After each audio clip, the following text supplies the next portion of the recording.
versículo 10, todos a uma voz, vamos ler versículo 10. Porque o Filho do Homem veio buscar e salvar o perdido. Um de nós, ou nós todos, vamos orar. Pai Santo, nós agradecemos o Teu nome, porque queremos, Senhor Deus, sempre na nossa vida cristã, além do hoje, além do ontem, e crescer na graça e no conhecimento do Senhor. Queremos, ó Deus, ouvir a Tua voz, queremos continuar Te adorando em espírito e em verdade, beber sempre da água viva, para crescermos na graça, no conhecimento.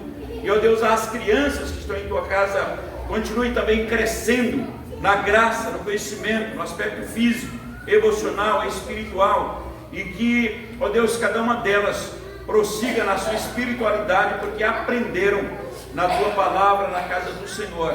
Abençoa as professoras para que transmitam a Tua palavra, e cada um de nós também cresça na graça e no conhecimento. Fica, pois, conosco, fala o nosso coração, em nome de Jesus. Amém. A igreja pode sentar, irmãos, e as crianças vão para a sala, mas a liturgia, né? E o culto da igreja também serve para a gente estar conduzindo nossas crianças sempre no caminho do Senhor. Como eu tenho dito, criança não perturba a liturgia, criança não perturba a igreja. A gente precisa cumprir com elas aquilo que está lá no Salmo 84. Qualquer dia eu vou botar todas aqui, entendeu? Se estiver chorando, vem para cá, fica quietinho perto do pastor, entendeu? Porque uma vez Cristo, as crianças, estava falando, os pais trouxeram as crianças e os apóstolos tentaram impedir, né? Qual foi a resposta de Cristo? Deixa vir os pequeninos, não os embaraceis, porque dos tais é o reino de Deus. Pode ser que tenha adulto na igreja que não está no reino de Deus. Pode ter adulto que canta, que ora, que é dizimista, que prega, que é presbítero, que é diácono, que é professor de escola dominical, que vem à igreja, está na igreja, mas não é salvo. Já passa o tempo e ele vai ouvir aquela expressão lá de Mateus 22, não vos conheço. E aí eles tinham dons. Aquelas pessoas profetizavam, elas pregavam, elas expeliam demônios. Estava lá em Mateus capítulo 7, 22, 23. Então eram pessoas que tinham dons, Diz assim: mas nós profetizamos, nós expelimos demônios, nós fizemos prodígios, nós fizemos sinais. E aí Cristo de repente diz assim: mas eu nunca vos conheci. Então as crianças serão sempre bem-vindas à casa do Senhor.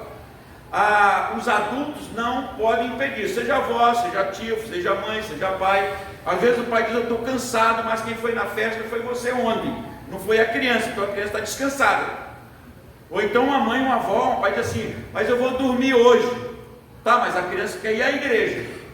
Então você que tem que trazer. Os adultos trazem as crianças à igreja, ao templo, ao local de adoração. E não dê desculpa que você que está cansado.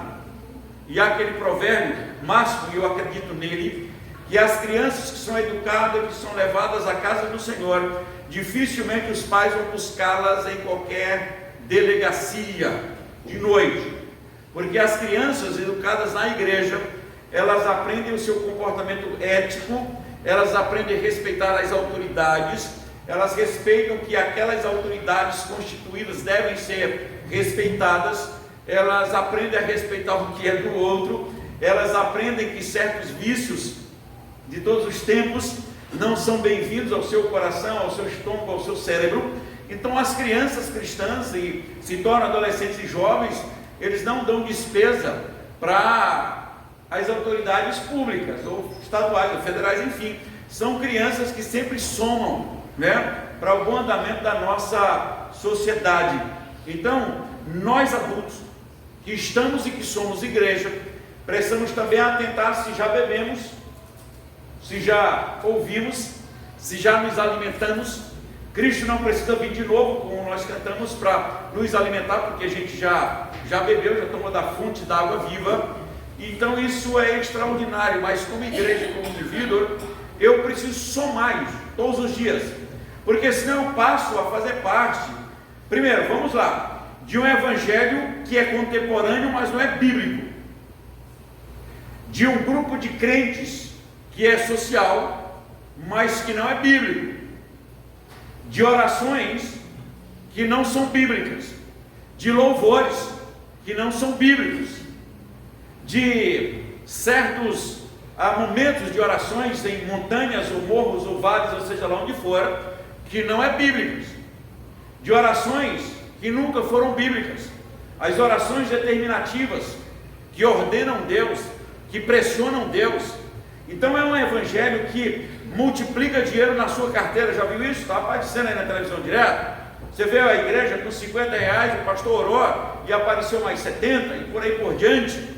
Isso não é bíblico, não é evangelho bíblico. O evangelho que a pessoa tem uma agenda com Deus, que você vem à igreja e aí naquela sexta-feira, naquela segunda, naquela quarta, sei lá o dia que marcou, você vem e seus problemas serão resolvidos, inclusive as enfermidades serão quebradas naquele dia. Isto não é bíblica, não tem base bíblica nenhuma. Deus nunca deu a agenda dele para a igreja. A agenda de Deus é dele próprio, inclusive a agenda que está anotada, o dia da volta de Cristo. Jesus Cristo disse que nem o Filho do Homem sabia, nem o próprio Cristo sabe o dia que ele volta, que ele voltará como homem, porque ele disse: o Pai reservou para si. E como é que a igreja sabe o dia que Cristo vai curar e vai multiplicar e vai resolver todos os seus problemas? Na verdade, você tinha um problema que não tinha ninguém para resolver. A Suassuna escreve sobre isso, pensa sobre isso, fala sobre isso. Quando é perguntado sobre você acredita em Deus, ele só acredita. Porque se Deus não existisse, bastava a morte para resolver a situação do ser humano. Ele disse: se eu não acreditasse em Deus, eu seria um desesperado. Mas a Bíblia fala do desesperado que não crê e não confia em Deus. Efésios 2, verso 19, diz que antes de conhecer Cristo, o pecador ou o ser humano, ele está sem Deus, sem promessa, sem comunidade, sem aliança e sem esperança no mundo. E o texto que nós lemos faz parte de uma história que é interessante. É o único homem que tem um encontro com Cristo, que não convida Cristo para ir à casa dele. É o único relato que Cristo se convida para ir na casa dele. A Bíblia diz que o Zaqueu era um homem lá de tinha certa estatura, queria ver Jesus Cristo, procurou um local para ver Jesus Cristo. E aí toda vez que eu leio essa passagem, eu lembro dos desfiles de 7 de setembro. Era desfiles bonitos, alguns anos atrás, em que a gente que era moleque procurava árvores, muros, sacadas de casa, para ver o desfile de 7 de setembro. Hoje ninguém quase vai. Mas o Zaqueu vê Jesus Cristo, vê a comissão, e aí ele procura uma árvore, sobe por onde Cristo ia passar. Mas o mais extraordinário é que de repente o Zaqueu olha e diz: ele vem passar debaixo da minha árvore. E aí ele vai. E o mais incrível, Jesus Cristo chama ele pelo nome. Zaqueu desce depressa. E aí o Cristo se convida para ir na casa dele. Hoje me convém ir à tua casa. Os outros procuraram Cristo por problemas, dificuldade, filho doente, porque tinha essa ou aquela situação, eles procuravam Cristo. Mas o Zaqueu, o Cristo se convida para ir na casa dele. Por isso que surge esse verso 10, porque as pessoas conheciam Zaqueu, sabiam quem era Zaqueu, qual era o problema de Zaqueu, qual era o pecado de Zaqueu, qual era a luta de Zaqueu. E aí o Cristo faz calar a multidão e diz: olha, o Filho do Homem veio fazer 3 coisas: buscar, salvar o perdido. Esse é o objetivo do Evangelho. E aí a gente pensa que, com o passar do tempo, o Evangelho foi mudado. O Evangelho de Mateus e João, principalmente João, diz que os milagres bíblicos foram registrados para que se saiba que Jesus Cristo é o Filho de Deus e crendo se tem a vida eterna. Ele diz que lá em João 20, que Cristo fez muitos milagres e muitos sinais, mas estes que estão na Bíblia foram registrados para que se saiba que Jesus Cristo é o Senhor e crendo se tenha a vida eterna.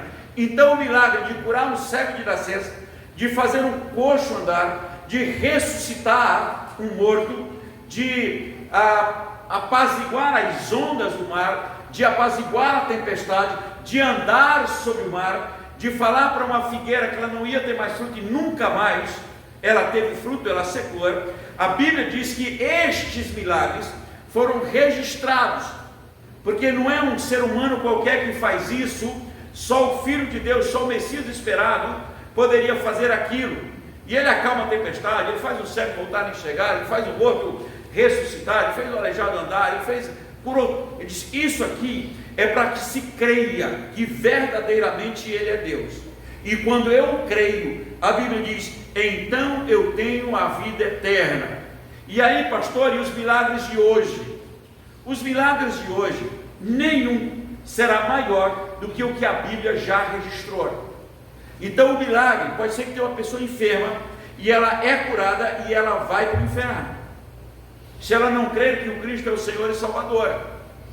Então os milagres, primeiro, a igreja continua crendo no Deus que faz milagres por meio de Cristo, não por meio da igreja, por meio de Cristo. Mas a igreja é uma intermediária da mensagem de Cristo, porque a Bíblia diz que a igreja é embaixatriz de Deus e do reino de Deus. Então a igreja é a mensageira, mas a igreja em si, ela não faz milagre, mas o Cristo faz. E qual é o objetivo?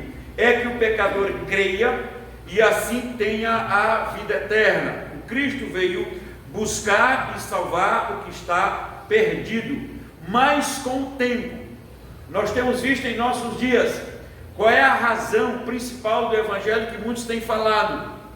É simplesmente o que resolve as questões humanas do dia a dia. Questão financeira, enfermidades, sentimental, multiplica dinheiro disso ou daquilo, tem o óleo disso, tem o óleo daquilo, tem a unção disso, tem a unção daquilo, e aí vende-se isso na igreja, vende-se aquilo, multiplica as vendas, o púlpito passa a ser um balcão de negociação.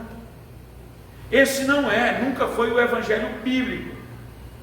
E aí nós, claro, cantamos, declaramos, imploramos, suplicamos, somos perdoados, crescemos na graça, no conhecimento, caminhamos em direção ao céu, ou Cristo veio, a gente vai, é só uma questão de tempo.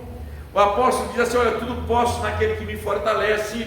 Só há um mediador entre Deus e os homens, Cristo Jesus, homem. A Bíblia diz que ele veio para que todo que nele crê não pereça, mas tenha a vida eterna. O céu é uma realidade, o inferno é uma realidade. A Bíblia diz, em Romanos 1, que Deus entregou uma geração a uma disposição mental, e diz: eles se afastaram de Deus, inculcando-se por sábios, tornaram-se loucos, eles destronaram Cristo, colocaram o eu em primeiro lugar. O importante é você ser feliz. O hedonismo tomou conta, a viver sem lei, viver simplesmente porque eu sou mais eu, então tem que ser feliz, isso é mais importante. E aí nós vivemos nessa cultura do hedonismo, narcisismo, é sem lei, simplesmente prazer por prazer, e que se dane o resto. E a Bíblia não diz isso, pelo contrário, ele veio buscar e salvar o que estava perdido. Nós cantamos um hino, que a gente andava cego e andou por lá, e um dia seus pecados foram vistos na cruz, e aí você foi salvo porque caiu sobre Cristo. Aí Isaías, 740 anos antes de Cristo, escreve Isaías 53, e ele vai dizer o seguinte: olha, nós todos andávamos desgarrados como ovelha, que não tinha pastor, mas o Senhor fez cair sobre ele a iniquidade de nós todos, e pelas suas pisaduras nós fomos sarados. Então o Cristo fez cair sobre ele a iniquidade, e aí pelas suas pisaduras nós fomos sarados. E aí isso é tão pesado que ele vai dizer lá na cruz: Deus meu, por que me desamparaste? E aí ele declara também: está consumado. Ele está, olha, está tudo pago. Mas o evangelho contemporâneo de hoje, eu vou dizer para vocês uma expressão, não se assuste, mas é mais diabólico do que cristocêntrico. Nós temos uma igreja em que o falso profeta tem o livre arbítrio para agir e fazer muitas coisas, em que o falso profeta está em moda, e aí tem muita gente seguindo, porque é mais fácil, porque não entra no meu problema base, e é pecado. Só diz que eu serei sempre feliz, do jeito que eu sou, no final ainda vou para a glória. Então Deus não tem interferência.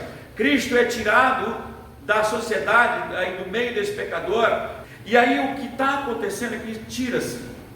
O pecador vem para o cristianismo, porque ele adere ao cristianismo, é uma opção do pecador, e não por conversão, é opção e não conversão. Ele adere ao cristianismo. Se falar muito, eu saio e vou para uma igreja que concorde comigo. Se me confrontar, eu saio. Eu digo, então vá. Se tiver algo melhor que a igreja, se o inferno é melhor que o céu, não estou dizendo que nós mudamos de igreja por questão às vezes litúrgica, por questão geográfica, por identidade, por se identificar. Há um privilégio. A igreja de Cristo é uma só. A igreja de Cristo é uma só, diferente em comunidades, com nomes diferentes. O problema é que a Bíblia está sendo deixada de lado, em que a porta que Cristo disse que era estreita, ficou mais larga do que o mundo, e aí o pecador não precisa mudar, é só ter um compromisso lá com aquela comunidade, já está tudo muito bem. O amor não salva. O que salva é a fé salvadora, que não vem do pecador, vem do coração de Deus para o coração do pecador. E aí ele nasce de novo. E aí, porque ele nasce de novo, ele começa a exercer uma fé no dia a dia, que é um crescimento na graça e no conhecimento, é um desenvolvimento da salvação. Mas a fé salvadora, de acordo com Efésios 2, ela vem de Deus para o nosso coração. Não é o pecador que vai aderir, senão fica muito fácil. Nós somos assim, vivemos desta forma, então a gente não precisa mudar. Venha como está, permaneça como está. A Bíblia diz não, venha como está, mas haverá mudanças, porque a Bíblia diz: nasceu de novo. Se não tem novo nascimento, então é inferno garantido.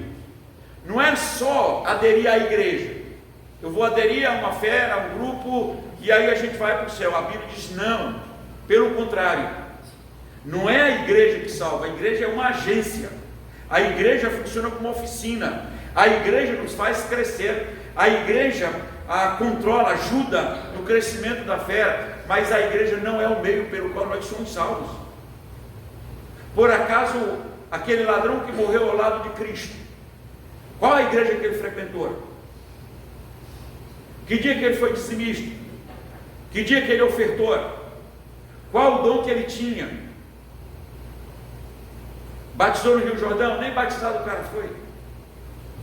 Mas ele fez a pública profissão de fé sincera: Senhor, lembra de mim quando entrares no teu reino. E a resposta que vem de Cristo é: hoje mesmo estarás comigo no paraíso. Tem muita gente descansando, literalmente, como diz o nosso hino nacional, em berço esplêndido, porque às vezes tem uma fé histórica e não uma fé que é colocada em prática todos os dias. Eu aderi um movimento, e aí esse movimento, de acordo com Mateus capítulo 7, versos 22 e 23, no final das contas está me levando para o inferno, e é a passos largos. Não é caminhando lentamente, não é a passos largos, porque o evangelho bíblico não faz parte da minha vida, mas um evangelho social é só você ler Gálatas. É o evangelho que foi imposto pelo pecador e não que veio do coração de Deus para o coração do pecador. E isso é a Bíblia quem diz. A Bíblia diz isso. E aí nós, como fazemos parte de uma sociedade, você pode escolher que lado você pensa. Você pensa com Deus ou pensa com o demônio? Não, eu penso com Deus. Então pense com Deus, cresça no conhecimento, na graça e na palavra de Deus. Não vá aderindo o pensamento porque é costume, porque é aceito, porque a igreja se opõe, porque a igreja é castradora, porque a igreja é fundamentalista. Mas porque a igreja de Cristo, ela é bíblica. Ela não anda de mãos dadas com os costumes contemporâneos. Nunca andou. Pelo contrário, os cristãos eram queimados, eram jogados nos leões, mas eles não negavam as suas convicções. Mas a igreja, uma boa parte dos supostos cristãos contemporâneos, eles estão negando as suas convicções para se tornar mais amigo do mundo do que de Cristo, mais amigo dos ideais, das crenças, do que da teologia bíblica. E aí aquela expressão que Cristo disse em Mateus 24: quando Cristo vier, ele vai encontrar fé na terra? Porque se a sua fé está sendo diluída, cuidado para ela não se esvair e apagar com o passar do tempo, porque vai aderindo às ideias satânicas e não cristãs. E aí nós temos muito movimento em nome de Cristo, mas que não é bíblico. Mateus 7, 22 e 23, já citei, vou citar de novo. Quando Cristo veio, as pessoas tiveram a ousadia de dizer o seguinte: Senhor, em teu nome nós expelimos, nós profetizamos, nós fizemos prodígios e sinais. Ele disse: mas eu nunca vos conheci, apartai-vos de mim. Que Deus tenha misericórdia de cada um de nós. Amém. Pai Celeste, nós agradecemos porque estamos reunidos em família, família da fé, e também, ó Deus, devemos dar o que vem do teu altar para o nosso coração. Pedimos, ó Deus, a perdão e a salvação que vem do Senhor para cada um que está em tua casa nesta noite. Nós queremos, ó Deus, cada dia mais experimentar a graça perdoadora, salvadora, santificadora em nosso coração, e para a igreja que está nesse mundo, o mundo que jaz no maligno, que a tua igreja jamais, cada um de nós, como pessoa salva pela graça, negocie, ó Deus, seus princípios, suas convicções de fé, para que continue como sal da terra, a luz do mundo, neste mundo, ó Deus, tenebroso, no mundo que jaz no maligno, mas que individualmente e como igreja possamos prosseguir como sal e como luz do mundo. Abençoe e sustenta a tua igreja neste mundo que jaz no maligno. E assim, ó Deus, que a tua paz, que excede todo o entendimento, e que, ó Deus, a graça, a bondade, a misericórdia do Deus triuno seja sobre nós e conosco permaneça hoje e